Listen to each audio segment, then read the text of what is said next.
Hello, everyone. I'd like to posit today that the techno-medical industry that supports transsexualism or transgenderism as it is today promoted as, I would like to posit that those things are just extensions of the beauty industry, in that it is pushing people to change the way they are on the outside unnecessarily so that they can have a different experience out in the world.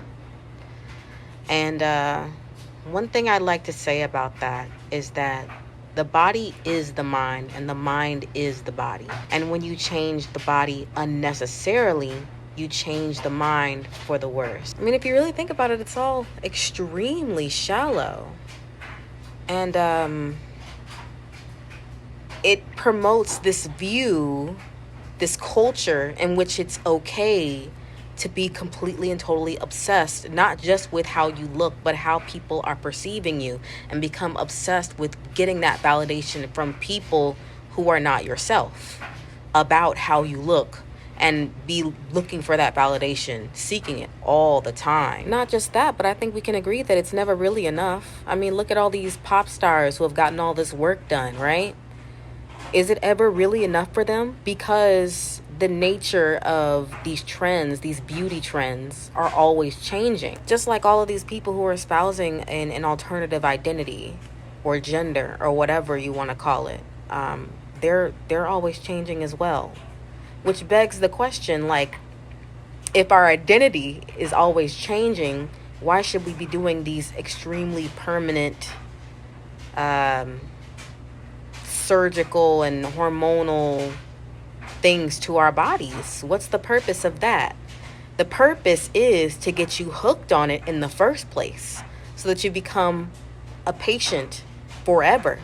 You become at the mercy of the techno-medical industrial complex for the rest of your fucking life. Truth is, and this is so real, like, just look up, well, here's a book that I'm reading right now. But the truth is, all of this is a transhumanist plot to get everyone dissociated from their naturally sexed bodies so that they can sell you your fertility back. Own your fertility, own your sex, own your identity, and then sell it back to you. They want your money, they want your influence, they want to be able to control life itself. It's not enough to just be able to control, how we make money, how we go about doing culture. They need to supplant us with an entirely new religion that they are the head of.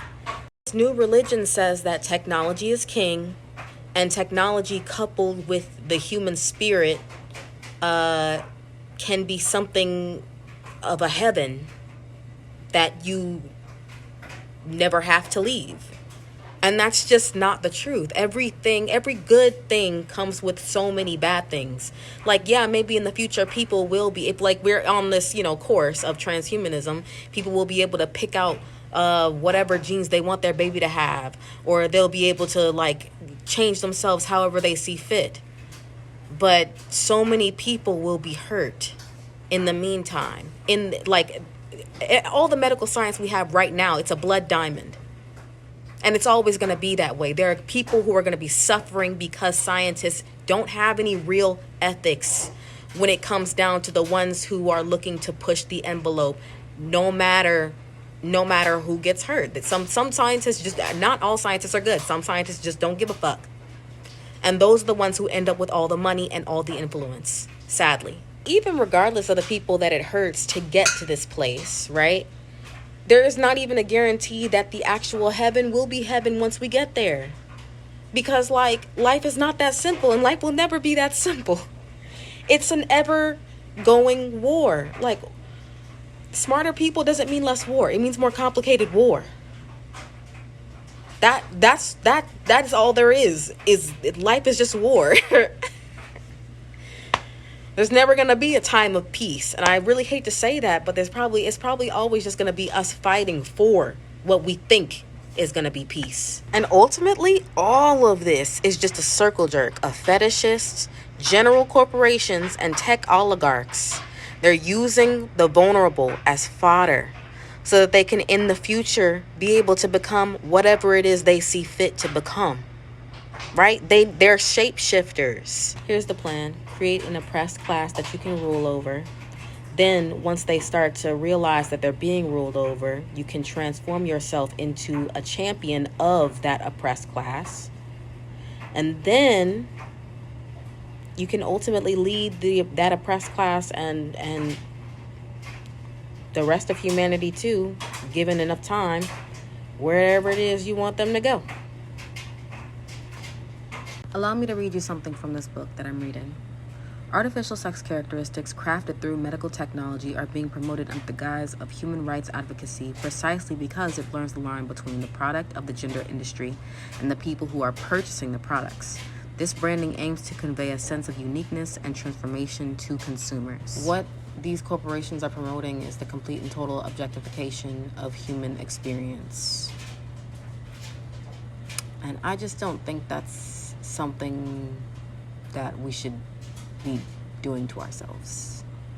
I just don't think so. When and if these technologies take shape in the real world, do you really think it's going to be open to everyone? Or is it going to only be open to people who already have the money to put towards that kind of thing?